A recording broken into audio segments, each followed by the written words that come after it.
La Liga आज officially start हो चुकी है। क्या बार्सिलोना इस सीजन के लिए तैयार है? क्या बार्सिलोना का स्क्वाड इस सीजन में कुछ उखाड़ सकता है? क्या कोई ट्रॉफी जीत सकता है?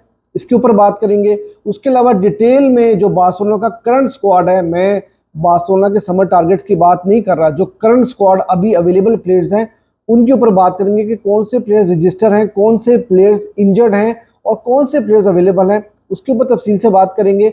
बार्सिलोना क्या इस ट्रांसफर मार्केट में कुछ उखाड़ पाएगी, किसी को साइन कर पाएगी कि नहीं, और लपोर्ता ने कितनी चालाकी के साथ बार्सिलोना फैंस के साथ और मीडिया के साथ गेम किया है, उसको भी हम लोग इस वीडियो में डिस्कस करेंगे। तो वीडियो आखिर तक जरूर देखिएगा और अगर अभी तक आपने मेरा चैनल सब्सक्राइब नहीं किया तो मेरे चैनल को भी जरूर सब्सक्राइब कर लीजिएगा।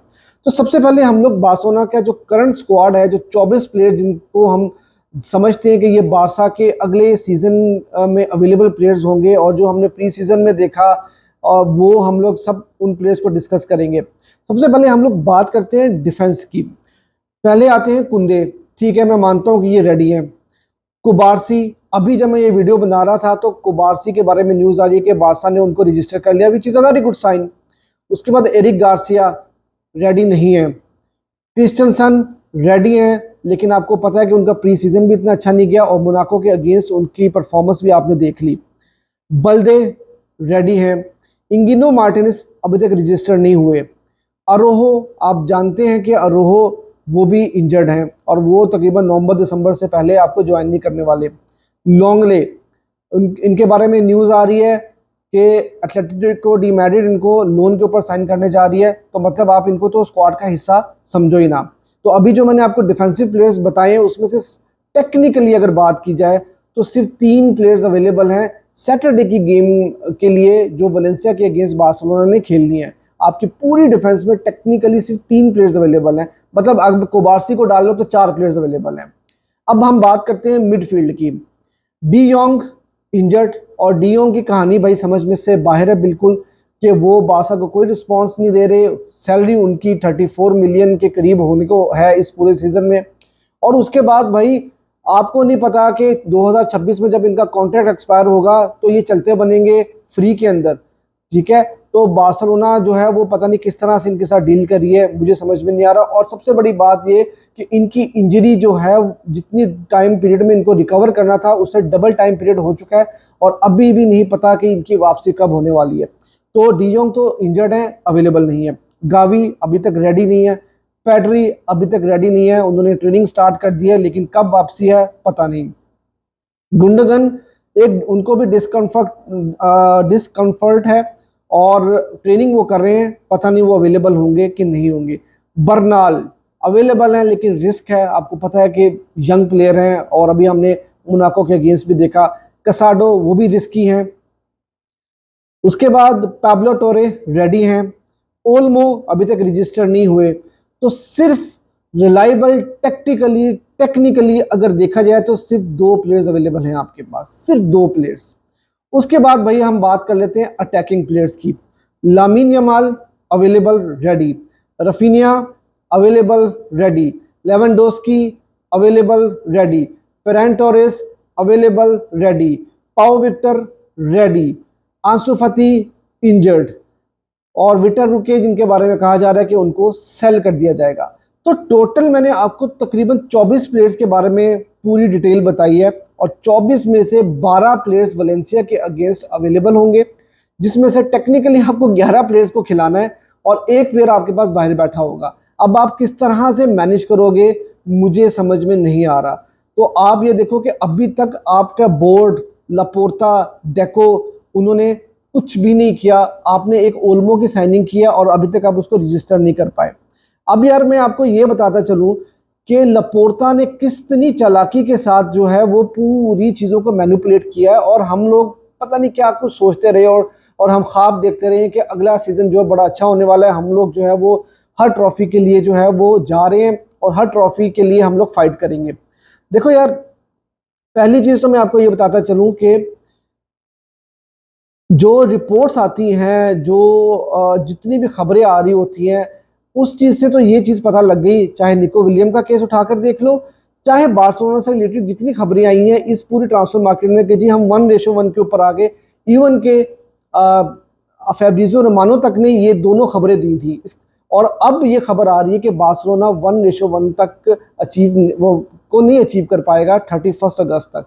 ठीक है, तो इसका मतलब ये हुआ कि हम मजीद कोई साइनिंग नहीं कर पाएंगे। प्लेयर्स को रजिस्टर करने के लिए भी हमें प्लेयर्स को सेल करना पड़ेगा।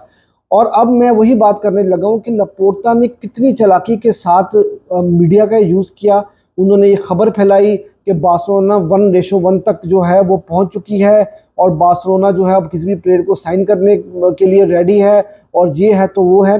अब समझ में आ रही है चीज़ कि निको विलियम्स ने क्यों बार्सिलोना को रिजेक्ट किया, बार्सिलोना में वो क्यों नहीं आए और क्यों उन्होंने इस चीज़ को प्रेफर किया कि वो वहीं पर रुके जहां पर वो अभी हैं, बिलबाओ में। नंबर 10 की शर्ट भी उन्होंने इसी वजह से ली है क्योंकि उन्हें पता था कि बार्सिलोना 1:1 तक नहीं पहुंच पाया और उनको रजिस्ट्रेशन के इश्यूज होंगे और एंड में ये भी हो सकता है कि बार्सिलोना जो है वो उनको रजिस्टर नहीं कर पाएगी। तो उनका डिसीजन बिल्कुल ठीक था एंड आई रिस्पेक्ट दैट।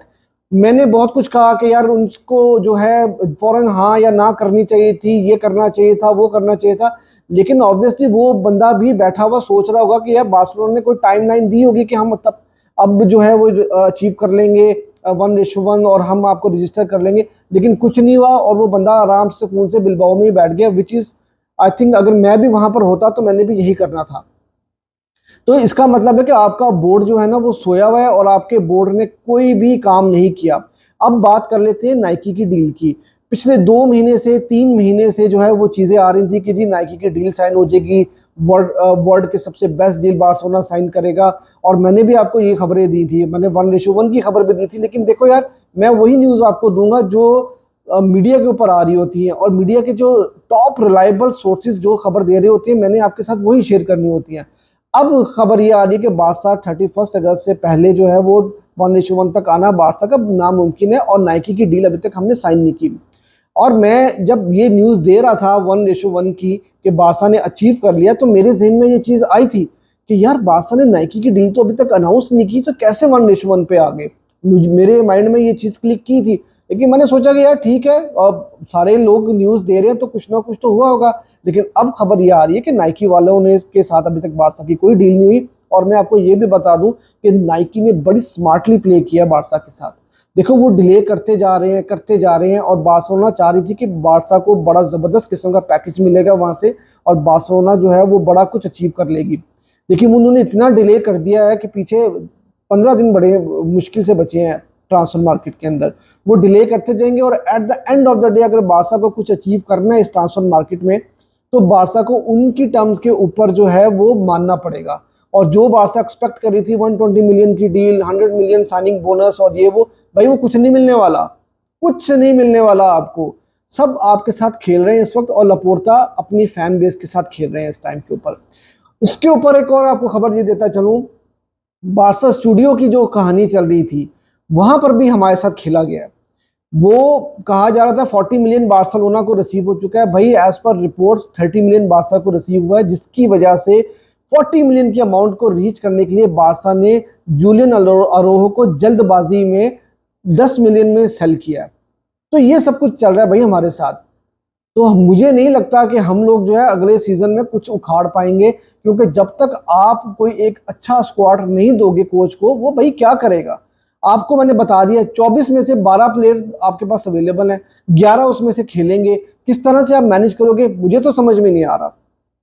तो भाई हमारे साथ ना खेला हो चुका है और आप ज़्यादा कुछ एक्सपेक्ट ना करो, बहुत हो गया। अगर यही स्क्वाड रहा, यही सिचुएशन रही, देखो सिचुएशन बदलते हुए देर नहीं लगती और हो सकता है बार्सिलोना 1:1 अचीव कर ले, नाइकी की डील क्रैक हो जाए, कुछ हो जाए, वो बात की बात है, लेकिन मैं अभी की बात कर रहा हूँ। लेकिन अभी इस वक्त हमारे हालात अच्छे नहीं हैं और अगर इस वक्त की बात की जाए तो ज़्यादा से ज़्यादा बार्सिलोना अगले सीजन में अगर कुछ अचीव कर पाएगी ना तो शायद स्पेनिश सुपर कप जीत जाओ तो जीत जाओ, वरना La Liga, Champions League, Copa del Rey ये सब भूल जाओ।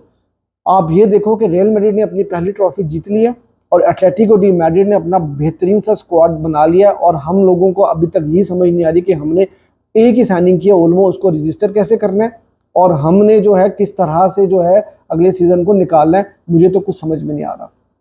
भाई अगर आपको कुछ समझ में आ रहा है तो मुझे कमेंट सेक्शन में ज़रूर बताना कि आपको क्या लगता है कि बार्सिलोना अगले सीजन में कुछ उखाड़ पाएगी कि नहीं। मुझे तो भाई यहाँ से चीज़ें अगर ऐसे ही रही तो कुछ होता हुआ नज़र नहीं आ रहा। ये थी अब तक की वीडियो, पूरा एनालिसिस मैंने आपको बारसा का अब तक दे दिया, ट्रांसफर मार्केट का भी, बारसा के स्क्वाड का भी। अगर वीडियो अच्छी लगी है तो भाईजान लाइक ज़रूर कर देना और सब्सक्राइब करना ना भूलना।